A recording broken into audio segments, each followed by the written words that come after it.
I'm lyricist Sameer and I'm welcoming you and you are watching me on my show Soda with Sameer.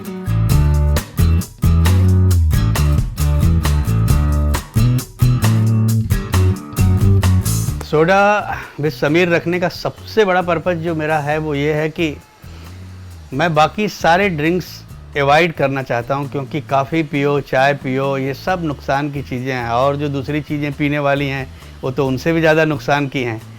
तो मुझे लगा कि यार ये सोडा विद समीर से बेहतर टाइटल मेरे इस प्रोग्राम के लिए और कुछ हो ही नहीं सकता।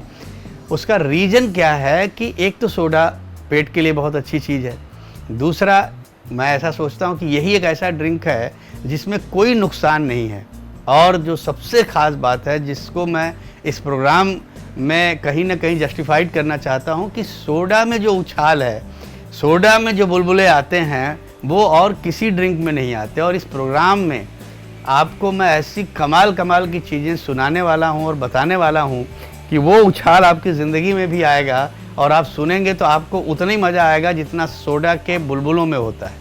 मैं अपना ये सफ़र आज 30 अप्रैल को शुरू कर रहा हूँ और कमाल का संयोग है कि 1 तारीख को हमारे बहुत ही फेवरेट स्टार अक्षय कुमार की फिल्म गब्बर रिलीज़ होने वाली है और मैं अक्षय के बारे में कुछ इतनी दिलचस्प बातें बताऊँगा कि आप लोगों को बहुत मज़ा आएगा।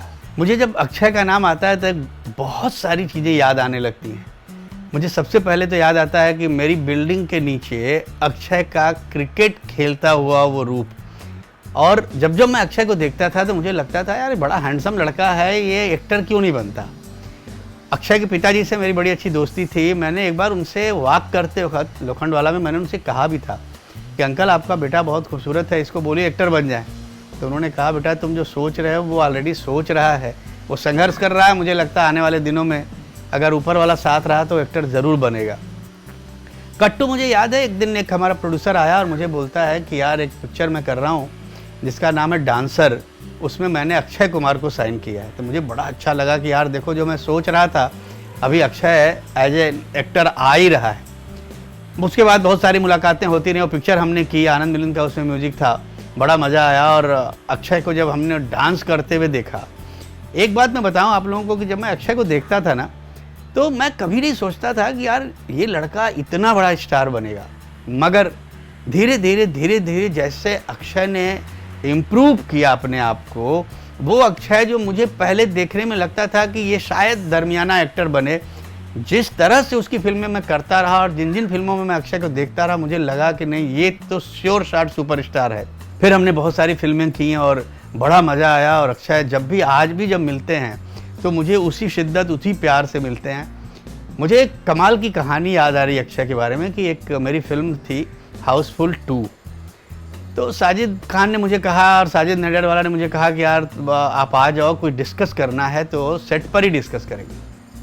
मैं गया और काफ़ी हंगामा था, कोई गाना शूट हो रहा था, तो अक्षय और रितेश देशमुख पूरी स्टार कास्ट थी और फराह जी जो है गाना शूट कर रही थी। तो अक्षय और सब लोग, मैं गया तो मिलना ही था सबसे मुलाकात हुई, अक्षय से भी मुलाकात हुई। अक्षय उसी प्यार से मुझे गले लगा के और सारी बात हो गई। तो मैं निकलने लगा तो अक्षय ने मुझे बोला सर कमाल है, आपकी कोई चीज़ गायब हो जाती है और आपको पता भी नहीं चलता। तो मैंने बोला अक्षय कौन सी चीज़ गायब हुई, मैं तो जैसे आया था वैसे ही जा रहा हूँ। बोले सर यही तो है अक्षय का जादू, आप अपने दाएँ हाथ में देखिए आपकी घड़ी है। मैंने देखा घड़ी गायब। अरे मैंने बोला यार घड़ी कहाँ गई। तो मैं घबराया, मैंने बोला अक्षय घड़ी तो लगा के तो आया था यार, मुझे लगता है लगाई थी घड़ी की नहीं। और इतने में मैंने देखा कि राइट के पॉकेट से अक्षय ने घड़ी निकाल के मुझे ऐसे दिखाया कि सर ये रही घड़ी। अरे मैंने बोला ये कला तुमने कब सीख ली। बोला सर ये तो एक कला मैंने आपको दिखाई है, ऐसी कितनी कलाएं मुझे आती हैं आपको पता नहीं है, मैं अक्षय कुमार ऐसे ही थोड़ा ही बना हूँ। अच्छा, और जैसे ही अक्षय ने मुझे दबाया जोर से, अच्छा अक्षय की आदत है जब उससे गले मिलो तो बहुत ज़ोर से आपको दबाता है। तो मैंने बोला कि तुम्हारी लड़कियों को पकड़ने वाली आदत जो है वो लड़कों के साथ भी जाती नहीं।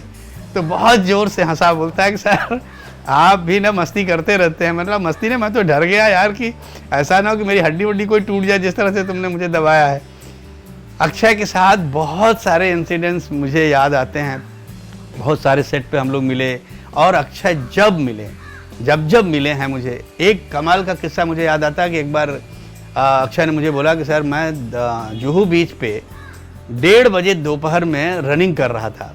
तो एक मेरा प्रोड्यूसर देखा, बोला यार तुम आदमी हो कि पागल हो, ये कोई वक्त है 1:30 बजे बीच पे दौड़ रहे हो धूप में? तो उसने कहा सर मुझे तो आप ज़्यादा पागल लग रहे हैं जो सवाल आप मुझसे पूछ रहे हैं। तो उसने बोला क्यों? तो अक्षय ने बोला कि आप एक बात बताओ, आपके खाने का कोई वक्त है? नहीं। नहाने का कोई वक्त है? नहीं। सोने का कोई वक्त है? नहीं। तो आप एक्सरसाइज का वक्त क्यों डिसाइड करते हो? हमारी ज़िंदगी में कोई काम किसी वक्त से होता नहीं। कभी हम लोग 2 बजे शूटिंग पे फ्री हो जाते हैं, कभी हम लोग भोर में 5 बजे शूटिंग करते हैं। तो मुझे तो जब मौका मिलता है मैं अपनी एक्सरसाइज नहीं छोड़ता और मैं एक्सरसाइज करता रहता हूँ। उस दिन मुझे समझ में आया कि अक्षय की फिटनेस का राज क्या है। मेरी बहुत सारी फिल्में जो बहुत सक्सेसफुल फिल्में रही हैं, जैसे धड़कन एक ऐसी पिक्चर थी जो बहुत माइलस्टोन फिल्म थी और उस पिक्चर में पहली बार अक्षय का वो रोमांटिक रूप लोगों ने देखा। उसके अलावा मैंने एक पिक्चर यश चोपड़ा की थी जिसमें अक्षय और सैफ ने काम किया था, बहुत सुपर हिट म्यूजिक था उस पिक्चर का, ये दिल लगी। उसके बाद मैंने फिर जब सेकेंड इनिंग हमारी शुरू हुई तो हे बेबी, हाउसफुल 2, हाउसफुल 3, ये तमाम फिल्में मैंने अक्षय के साथ की। और अक्षय का जो फ्यूचर मुझे दिखता है, क्योंकि अक्षय एक ऐसा एक्टर है जिसे देख के मुझे लगता है कि इस आदमी ने अपनी ज़मीन खुद बनाई है। इस आदमी का कोई फैमिली बैकग्राउंड नहीं था, ये आदमी एकदम कॉमन मैन के बीच से निकला हुआ आदमी। कितनी शिद्दत होगी, कितनी मेहनत की होगी अक्षय यहाँ तक पहुँचने में। मैं अक्षय को बहुत बहुत सारी बधाई देता हूँ, बहुत सारा प्यार देता हूँ। और अक्षय की कमाल है, देखिए जो आने वाली फिल्म है गब्बर, वो उस पिक्चर का लुक देख के मुझे लगता है कि वो बहुत सक्सेसफुल फिल्म होगी, क्योंकि इसी बैनर की अक्षय की मैंने एक पिक्चर की थी जिसका म्यूजिक बहुत सुपरहिट हुआ था, राउडी राठौर। और उसमें मैंने एक लाइन बड़ी कमाल लिखी थी कि दुनिया चले पिछाड़ी तो मैं चलूँ अगाड़ी, सब खेल जानता हूँ मैं हूँ बड़ा खिलाड़ी। और जब जब मैं अक्षय को देखता हूँ तो मुझे अक्षय के उस क्रिकेट खेलने वाले चेहरे से लेके हाउसफुल 2 तक का चेहरा मुझे बहुत याद आता है।